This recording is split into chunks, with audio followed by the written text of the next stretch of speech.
Um, to be honest, I wanted to be a firefighter, and I want to rap, or I want to go to the NBA, but then I feel. But for real, I want to be a firefighter, cause I want to help people. I like doing that to help people. Really like to help people.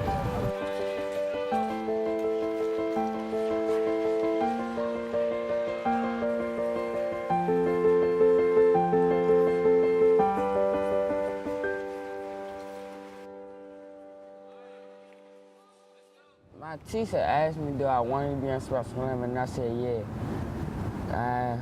Because they had Special Olympics basketball, so I played in Special Olympics basketball to help kids. So I love Special Olympics because I don't care what anyone say. Special Olympics is good. The purpose of Special Olympics is to create communities of acceptance and welcome for people with intellectual disabilities all over the world. We do that by promoting the power and the value of sports training and competition in the Olympic tradition, allowing people with intellectual disabilities to prove their value and worth and ability, and also allowing others to join them in creating communities of acceptance and inclusion for all. My name is Ricardo. I work here at the Martin Luther King Library, which will be almost 38 years. I have no intentions in retiring. I'm married, have a wonderful wife. Her name is Donna. I have a son. I'm a grandpa.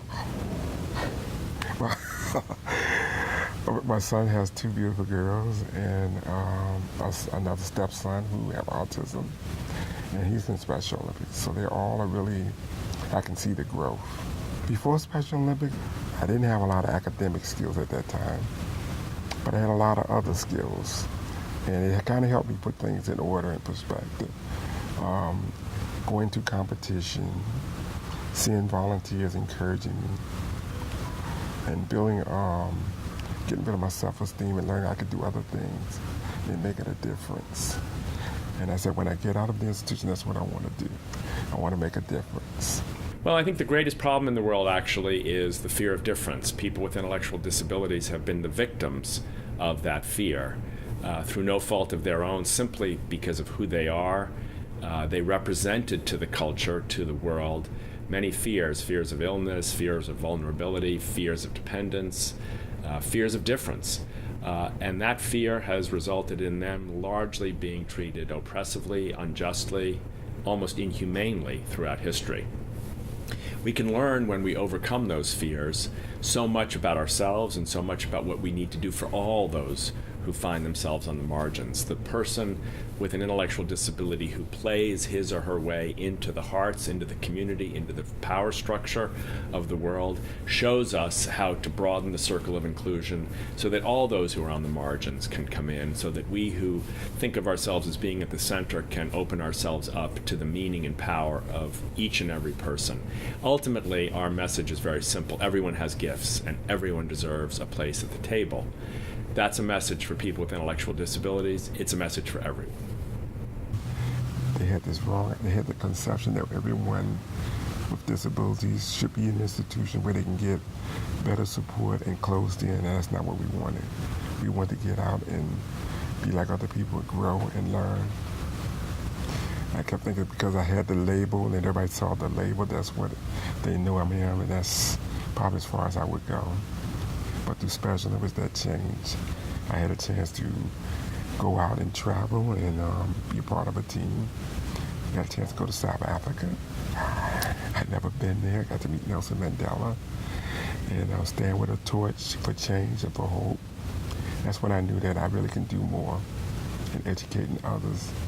Get involved with Special Olympics. It's a good organization. Completed at Special Olympics before racing around the track, ice skating, and I came in first place. I almost better come in second. I said, no, I'm trying to come in first, and I came in first. After I won, I got my medal, and I was happy. I said, woo. I went like, woo, like quarterback.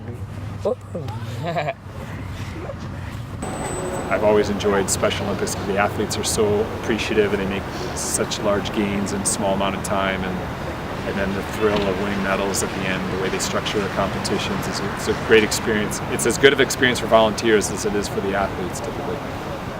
We're no longer volunteer and helpee, if you will. We're no longer mentor, mentee. We're teammates, we're friends, we're colleagues. We're in it together. So unified sports is growing all over the world in schools. And all of a sudden we see Special Olympics not just as a place for people with intellectual disabilities, but as a movement in a way from them. It's in a way their platform to teach the world their unique value and their unique messages, which are often about, again, inclusion, broadening the circle of welcome so that all are included.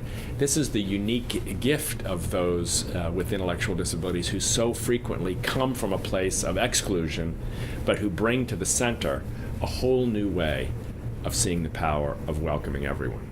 Skating is a difficult thing to master, and I think when young people first see it, it looks so difficult. And after a few weeks, once you can move yourself, there's enormous confidence gains. And then in the Special Olympics programs, they typically have 8 weeks of training, and the gains they make after 8 weeks are enormous.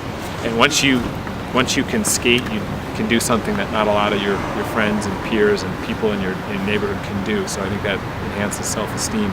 And then, of course, at the competition, the Winter Games, the championship at the end of the season, after they've raced and they've won medals, that's a whole other level of confidence and self-esteem.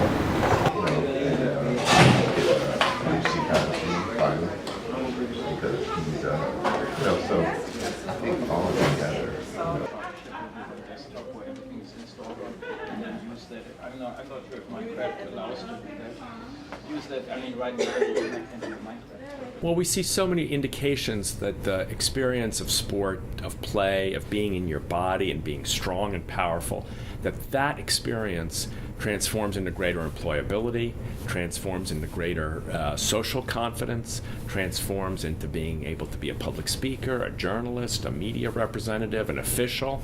So many of the roles in Special Olympics, which we thought would have to be played by those who don't have disabilities, on behalf of people who do have disabilities, are now being played by people with intellectual challenges. And all of a sudden, we're no longer a movement that's about helping, we're a movement that's about unlocking. And so the athletes in the Special Olympics movement somehow develop this extraordinary energy. It's a light, a powerful and affirming energy that often allows their lives to take a much more positive turn, but in so doing reminds us all that there's a strength within each of us, that if we just let it out, just a little less afraid of the world, a little more audacious in our belief in our own goodness and in the possibilities of those around us, then we'd find a much more welcoming and joyful world for everyone. But if I could give myself, my young self advice, it would be to be on a good team and to make sure you stay focused. Because if the team's going to have some ups, it's going to have some downs. But stay focused and remember that there's a goal that we set in Special Olympics. I'm always believing in the O for Special Olympics. Let me win, but if I cannot win, let me be brave in the attempt. And I feel that I've done that. We all know these powerful formative experiences of someone looking into our eyes and saying, wow, you did so well today. You're the best. You're a winner. And when it's meaningful, when it's true, when it's based on effort, it transforms the spirit. And all of a sudden the person with intellectual disability who so frequently has been told over and over and over again that you're not a winner, comes to the Special Olympics movement and sees in the eyes of everyone there an affirmation that you are a winner. These moments transform our athletes, give them the chance to recognize their own giftedness, give them the chance to discover that within them is not that sort of broken person to be hidden, but that strong and powerful person to be released, to be shared with the world.